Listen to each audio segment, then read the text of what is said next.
Welcome to the morning after week 5 edition here, as we're about a third of the way through the fantasy season here now.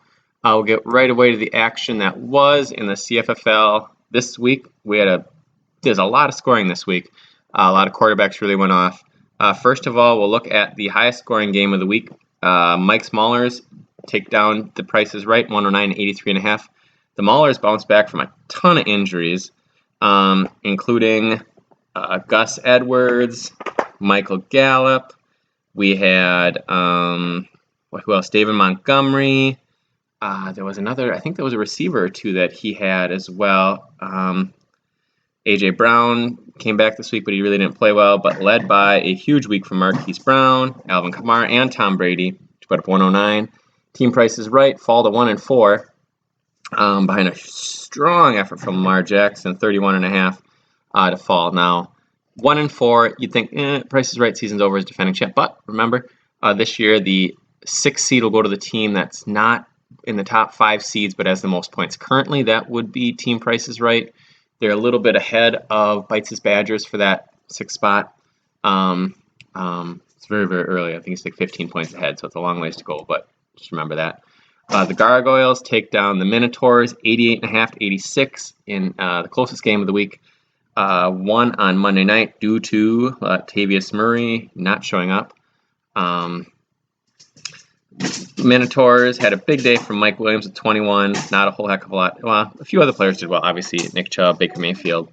Thing that bites him is Mark Andrews and Chase Claypool on the bench. Gargoyles had a strong week again. It's a running theme this year. 25.5 from Derrick Henry carried him there.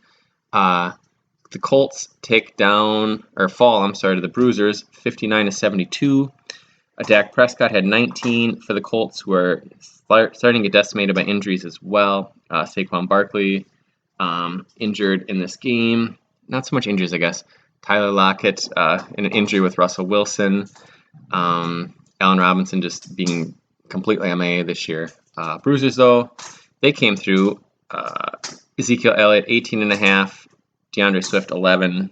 Darrell Henderson, 10.5. So a good week for him. Cardinals improve the record to 5-0 as they take down the Dingles, 85 to 68. Strong week for DK Metcalf with 16.5. Mahomes had a bad game, probably the worst I've ever seen him play, but still 16. And Justin Herbert electrified with 32.5 points for the Dingles in a losing effort. Badgers fall to the Dr. Dangerous, 60 to 74.5. Dr. Dangerous led by Devontae Adams, 18 points. As he pulls it out this week. Devontae Adams with a ridiculous 200 yards receiving and a crazy target share in that game. Pretty much every pass was thrown to him. The Badgers, 60 points. Luckily, he had Jalen Hurts and Mike Evans. Otherwise, it was a bad day to be a Badger. Finally, LBM takes down the Horned Dogs in the second week of teams winning with players that were injured and not removed from the roster. Calvin Ridley and Chris Carson. Jonathan Taylor carried him to a win along with Josh Allen. They combined for 48.5.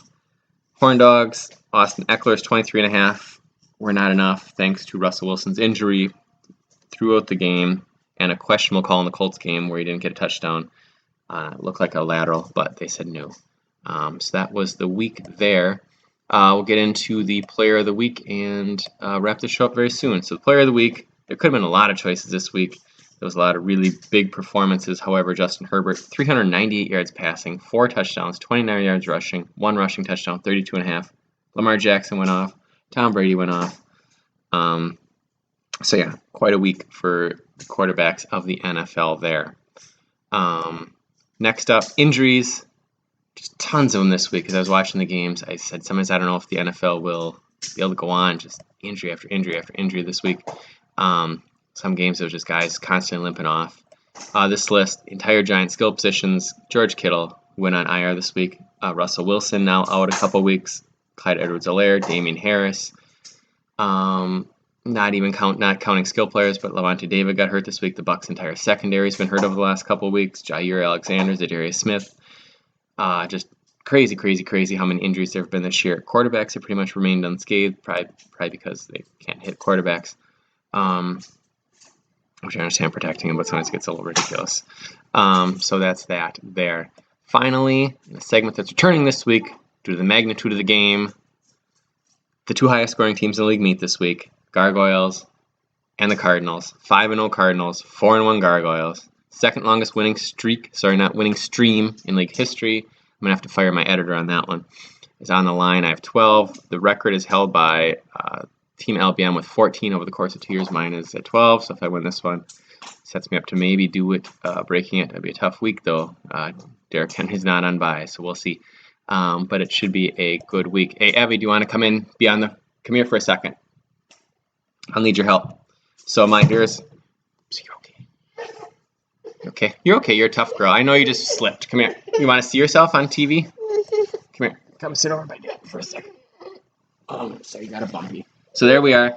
You're my editor today. You can't fix the M's and the K's. You have to fix next time. Okay? Got it? High five. Okay, we'll play ourselves out.